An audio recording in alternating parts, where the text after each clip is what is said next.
Rome Little Theater. Learn more right after this. Packers, Viking, Packers, Viking, Viking. Red state, blue state, vegan. Carnivore.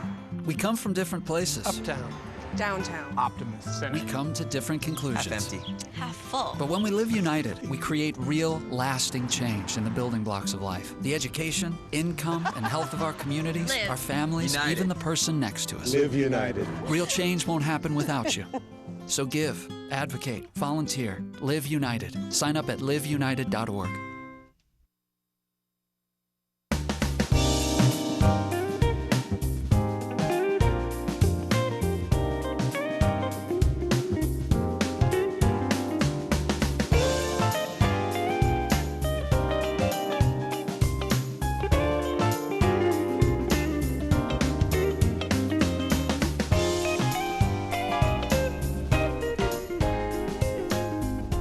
Welcome to Community Watch. Greg, Doug, hey. Doing all right? I'm here. Well, I'm glad you're here. I am glad you're here. I'm glad that somebody's glad that I'm here. Well, yeah, I'm always glad you're here. One of your shows today. Well, you know, I was going to say that it was one of your shows because I know you're a theater guy. But you have connections to the people at the theater. Really? Yeah, whenever I have a question about the theater, I always ask you, and you seem to know, or who you tell me who I need to call. Well, I think that is a result of old age. But whatever it is.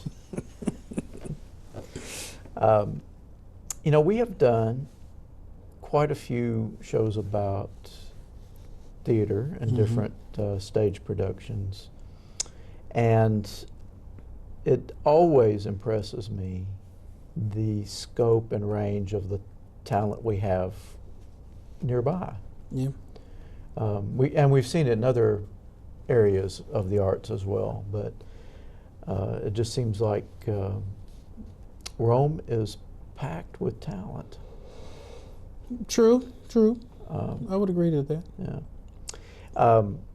And I know our guest today, Lillian Shaw, is, well, her talent cannot be held by Rome, Georgia. Let me just tell you that. No. Let me just tell you that. So somebody we need to keep an eye on. I don't know how long, I'm thinking Broadway is coming. We'll see. We'll hear about it, I'm sure. But we do have Lillian Shaw with us. She'll be joining us after the break, and we'll talk about a production coming up and who knows what else. So do not go away. We'll be right back after this.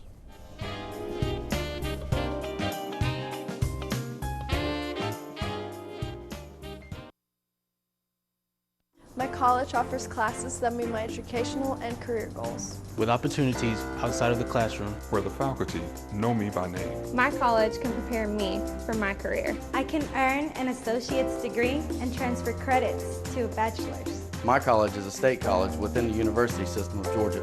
My college offers courses that fit my schedule. It's where excellence begins. We are. We are. We are. We are GHC, Georgia Highlands College. Welcome back to Community Watch, and we are thrilled to have with us today Lillian Shaw. Welcome. Thank you. I'm thrilled to be here. Oh. Now, I know you are here to talk about a production that you yourself are directing. Yes, sir. Is this your first? My first ever time directing. Really? Yes. But you've worked with quite a few directors. I have. I've done, actually counted the other day, 14 different shows at Rome Little Theater since 2012. That's a lot. That's a lot. And that doesn't count the ones that were not part of Rome Little Theater, right? Because No, there were others. right. Yeah, there was the Rome Shakespeare Festival in addition to that, and a few others. All right, so I need some clarification. What is Rome Little Theater? Because I know we have the Rome Little Theater, I know we have the DeSoto Theater, it's a lot of different theater aspects out there that are kind of confusing for me. So what is the Rome Little Theater? Yeah, that's a great question. Rome Little Theater is, I guess you'd call it the production company that puts on the shows and the live theater that you see on the DeSoto stage. And the Historic DeSoto Theater Foundation is another excellent nonprofit that manages the DeSoto as a venue. They also put on their own shows and have opera singers and bands come in to play venues there. So we work in partnership together to create just amazing entertainment opportunities for Rome at the Historic DeSoto Theater. Thank you for that. But the Rome Little Theater, do they perform exclusively at the DeSoto? Yes, yeah. Okay. As of right now, I mean, I think they've been in the DeSoto space. You'd have to ask an expert. I know they exist, but I know at least since the 80s, I want to say, we've pretty much been exclusively here at the DeSoto. We have a few spaces that we use outside of the DeSoto for more of our educational programs, some of the kids classes and stuff that we do. So we're around, but we put on our shows at the Historic DeSoto Theater. So what drove you to the stage? I mean, when did that happen? Many people know my father, Terrell Shaw, is a very Oh, Terrell's your dad? Yes, that's my dad. It all makes sense. He's quite a theatrical person. Quite a liar. My older sister as well was interested in theater, and so it was something I was introduced to at a young age. I always loved listening to Broadway soundtracks. I've always loved singing, whether it was in church or at home.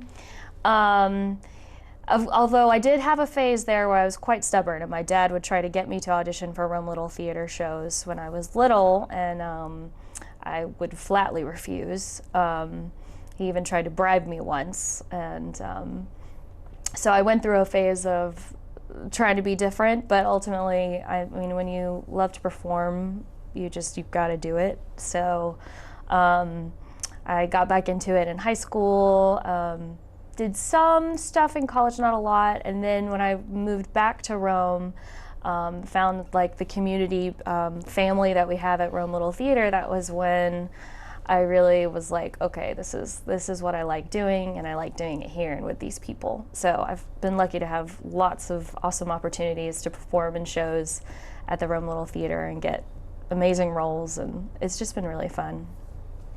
So, and I guess I should ask, is this something that you want to do in the Rome level here on, or do you have ambitions beyond Rome? Yeah. Well, I studied journalism, and which kind of transitioned into a marketing career, and so and now I've transitioned into freelance marketing, graphic design, and copywriting, so that allows me more time, more flexibility to do theater. And so actually it is my goal to move upward in that realm.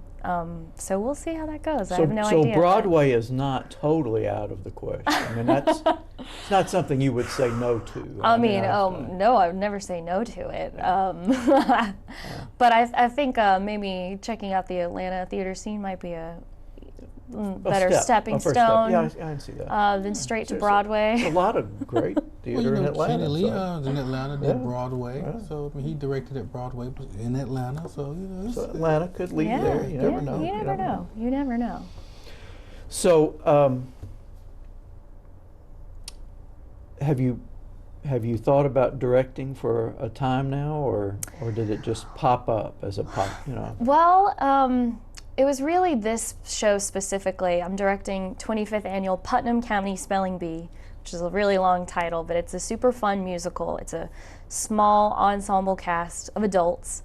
And when it came up, it's just one of my favorite shows. I've always loved it, and it was one of those times where you want to be in it from an actor's perspective, but then also you love it so much, you kind of want to just own it and be the person who makes it what you think it could be.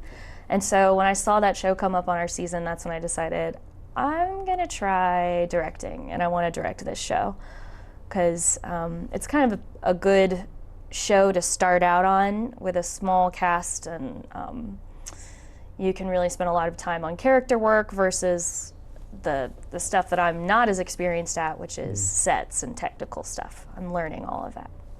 So it was really the content that drew me to it. So what is it about acting that you love? What is it about it? Well, here in Rome, I mean, I'd say that the community of people is probably one of the greatest things that gets you involved and then keeps you involved. From an actor's perspective, I think it's a worthwhile exercise to kind of put yourself into the shoes of other people, and that's sort of what you do when you act. And you kind of get to see the world through different eyes in a way, and you get to experience worlds that you never would get to outside of the stage. So it's just a really fun creative process, and the people you meet in the process also become like a family. So it's very addictive. People talk about the acting bug. It's addictive, for sure. You know, I never really thought about acting in that regards, as you said, really putting yourself in someone else's shoes. But I guess you really do, if you're going to be true to the character, that you really have to study and learn and really immerse yourself in that experience in order to portray that character truthfully. Exactly. I never thought about that, and so that makes a lot of sense. Yeah. It allows you to see the world from a different perspective that most of us probably just pass by and never think about. Yeah. Yeah. But to be fair to your gift, I mean, I have seen you take roles and make them something totally new.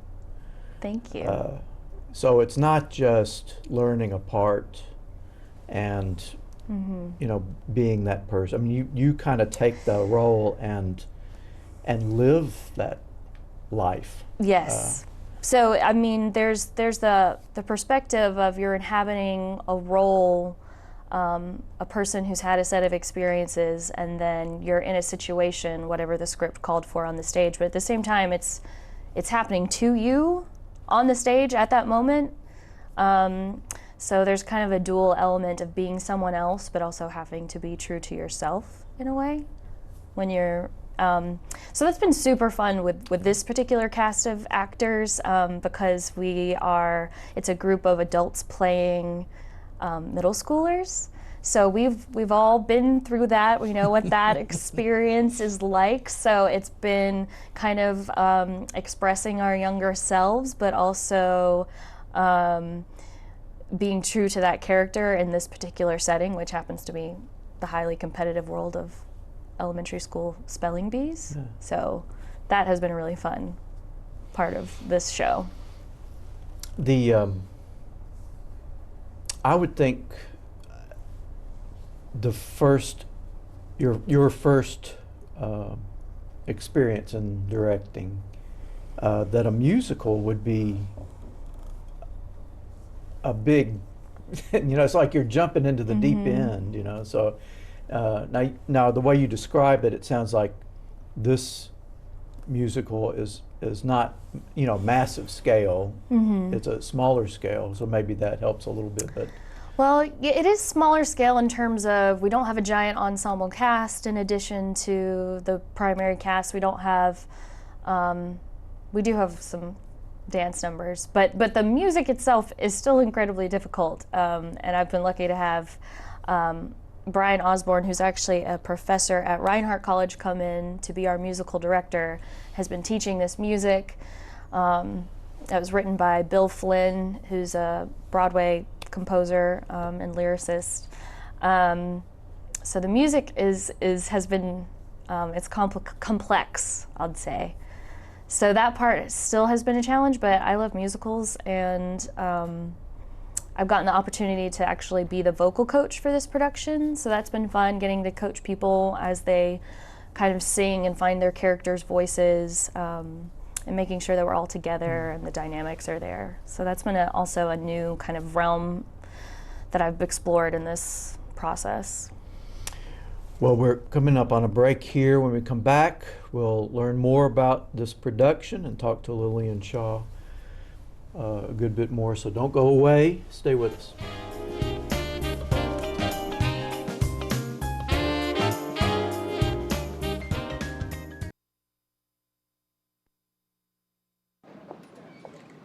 Hi, may I please have an application? Thank you.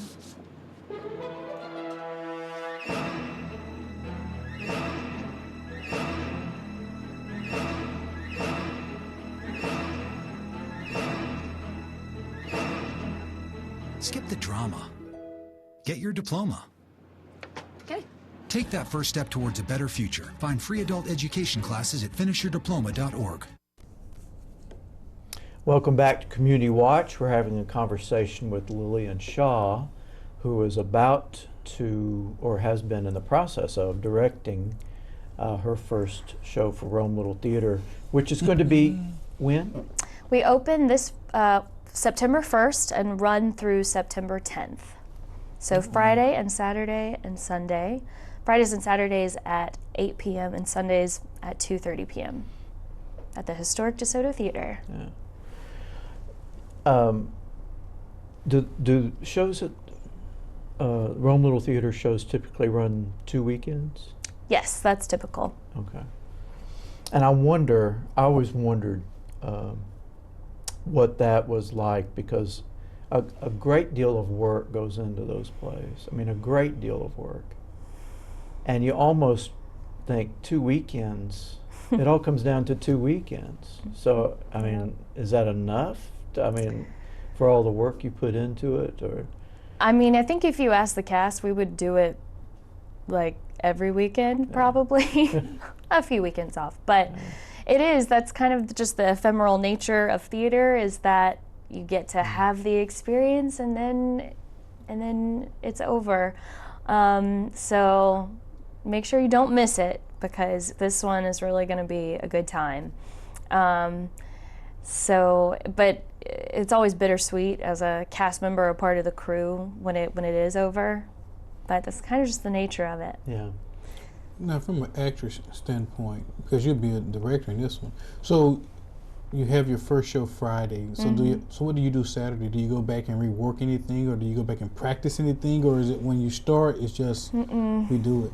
This is my first time directing, and after we finish our final dress rehearsal, and we do warm-ups for our show on opening night, that's when I hand over the show to my stage manager. It's now her show.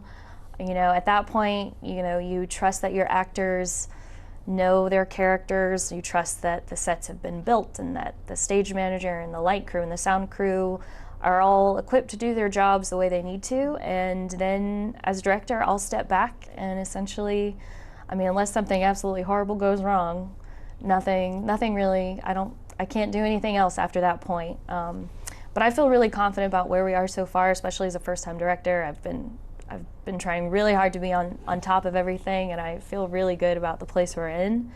The cast is meshing really well.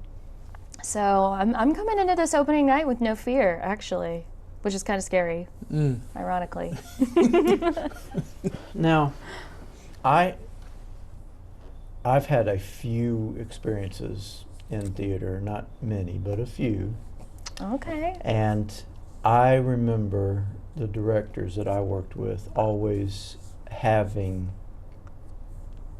to show kind of a harshness periodically to keep actors in line, or to remind them that they do actually have to learn the lines. So has that happened? Well, you could ask the actors, I guess. I took it as a yes. You know, in general, it's been such a smooth process. There hasn't been much drama or crises that we've had to deal with. And we've been rehearsing for a little over 2 months now, so we're just really in sync, and I've enjoyed working with every single person that's been on my team. There really hasn't been much of that. Oh, I mean, you know, I get things done when I gotta get them done, but. Well, that must be, you know. Yes. So has the experience, and I know you're not quite to the finish line yet, but has your experience directing made you want to do more? Absolutely. Absolutely.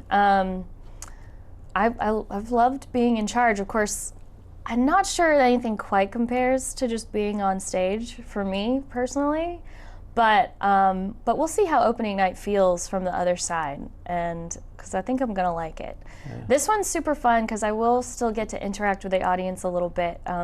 This show has an audience participation element, so at each show, audience members will be able to sign up, and then we'll choose 4 members that will get called up on stage to participate in the spelling bee. So, got my eye on 2 of you. So it makes every performance a little bit different. I brought in a guy named Jim Carwish who does improv, and he's worked with our cast on improvisation so that to better help them understand their characters in general, but also interact with these audience members. And stay in character. Yes. Yeah. Now, a business question. So this is your first time directing. So how's all this funded? Like, you said the play was already out there, so I guess you saw the play. Yeah. So how's this funded? Is it always funded the same way, or is it differently for different plays? Essentially, Rome Little Theater presents their season, and so they budget that out. Rome Little Theater and the board of directors decide on that. So I was able to present my budget and get it approved by the board. And I was also lucky to have some supportive businesses purchase ads and in the program and also in the slideshow beforehand. And we had some creative opportunities to kind of offer advertising within the show. So that's been fun. So we have been fundraising aside from what we were given by Rome Little Theater. But essentially, we're given a budget, and we don't pay our actors or our crew members, but we do pay our musicians. Of course, these days, modern musicals, just getting the rights is nearly half of your budget, the rights to perform it. So that aspect was definitely new for me, having to deal with, but I've been lucky. My producer, Jamie Landers, has been great, and this is her first time producing. We really kind of have a set of new blood with this particular production, which is cool because we are kicking off the 61st season of RLT. 61st? Yeah. Wow. Been around a while. Mm-hmm. But I'm thinking that's great though, because really 61 years, anything, if it's going to survive, it has to have a new wave of new people coming in, younger people coming in, and actually taking the helm. Otherwise, you know, when people start perishing, so does the organization. Yeah. So I guess that's great. So that means, I guess you two will be producing and directing more shows to come then. I would definitely work with her again. Yeah, 100%. And the rights that you or that the theater has to pay for that's the same amount regardless of the crowd that you get? That depends. First of all, it depends on who's licensing it. But it will fluctuate on how many performances you have, how many seats are available in the performance venue, and also how much you're charging for tickets. So luckily our office works that out. I'm just told how much I have to pay. And 61 years, they got it figured out. Yeah, they've got that down, thank goodness. The musicians, how many musicians are you directing?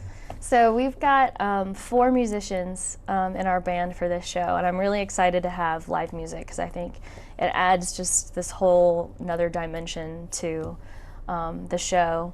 And we actually have them placed on stage with the actors, so they'll be behind the actors instead of down in the pit. That's unusual, isn't it? For a yeah, musical? that's not typical. Now, normally we have 4 musicians: a cellist, a reed player who does everything flute, saxophone, and clarinet, and we have Brian, our musical director and pianist, and then we have our percussionist who has this whole arrangement of all these different kind of crazy sound effects she'll be making live. So normally they would have more musicians for kind of the big band musicals where you needed like a rock or a jazz sound. So this one we've got it pared down to just 4. And it's also an intimate show where I really wanted the cast in the audience faces a little bit more. So I wanted to cover up that orchestra pit so I could actually get the actors downstage and just really interacting with the audience. Because when you're at a spelling bee, there's that fourth wall doesn't particularly exist in this show. So you're making changes already. You know, I'm shaking things up. So the premise of the show is middle school age. Yes. But adults. Adults playing middle schoolers at a spelling bee, and then there are 3 adults who are actually adults in the show who are kind of the judges of the spelling bee, or they're there to comfort the losing spellers. But as you say, it's definitely not a children's show. It's not a children's show. We gave it a PG-13 rating to kind of make that clear. You know, the show has a great message. It's a lot of fun. It's a very smart show, but we wanted to be clear because it is adults playing children that it's not written to be for kids specifically. It's written for adults. If you've ever been through puberty, you'll enjoy the show. Well, some of us have never left puberty, but well, it sounds very entertaining. I'm very anxious to see the play because I'm not familiar with it, so it'll be a new experience. Yeah. And it's sounds like it's been a great experience for you. It has. Well, you know, it's kind of unfair because I really would like to talk to you once it's over because you know, the actual experience. How was it? Yeah, you have to come back. Yeah. I'd love to come back. Well, you'll have to do that. We are not far from our next break. When we come back, I want to make sure that people know again the dates and times, but also how they can get tickets. Because I know there'll be tickets at the door, but you don't want to risk that. Absolutely not. What if they sell out? Yes, absolutely. So stay with us. We will give you those pertinent details when we come back.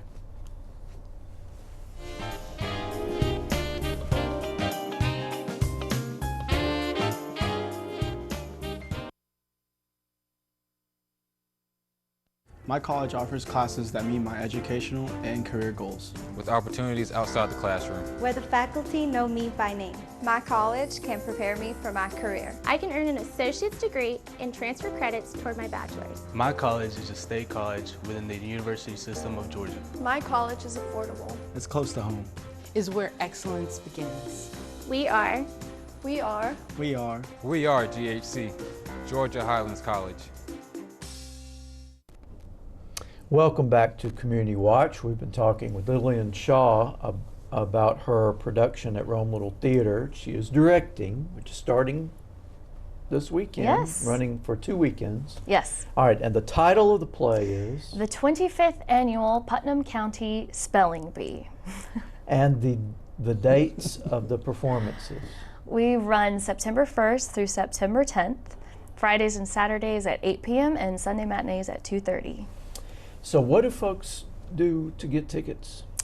So to get your tickets, you can go to RomeLittleTheater.com, and theater is spelled with an R-E. You can reserve online that way. You can also call our box office at 706-295-7171, or you could visit the box office. We're on Broad Street. And you can always get them at the door if you want to run that risk. You could. There might be some available, but get them early. Yes. Thank you, and thank you for joining us on Community Watch. We'll see you next time.